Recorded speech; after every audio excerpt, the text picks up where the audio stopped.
आप देख रहे हैं सिटीजन वॉइस। मैं हूं शब। सिटीजन वॉइस में अब वक्त हो चुका है दिन भर की अहम खबरों का। तो आइए देखते हैं क्या है। भारत और पाकिस्तान के बीच एक बार फिर से सिंधु जल संधि को लेकर तनाव बढ़ गया है। भारत द्वारा सिंधु जल संधि को निलंबित रखने के फैसले के बाद अब पाकिस्तान इस मुद्दे को संयुक्त राष्ट्र तक ले गया है।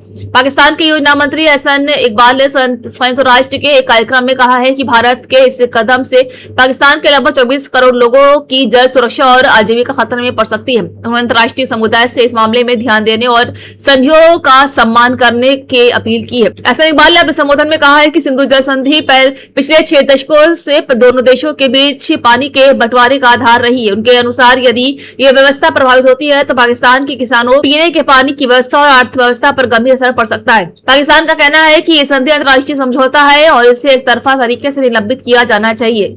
वही भारत का रुख अलग है। भारत पहले ही स्पष्ट कर चुका है कि सीमा पार आतंकवाद को देखते हुए सिंधु जल संधि फिलहाल स्थगित रहेगी। भारत का कहना है कि जब तक पाकिस्तान आतंकवाद के खिलाफ विश्वसनीय और ठोस कदम नहीं उठाता है तब तक इस संधि पर सामान्य स्थिति बहाल नहीं की जाएगी। भारत ने यह भी कहा है कि बदलते हालात, बढ़ती आबादी, जलवायु परिवर्तन और विकास की जरूरतों को देखते हुए इस संधि की समीक्षा आवश्यक है। सिंधु जल संधि वर्ष 1960 में भारत और पाकिस्तान के बीच विश्व बैंक की मध्यस्थता में हुई थी। इस समझौते के तहत 6 प्रमुख नदियों के जल का बंटवारा तक किया गया था।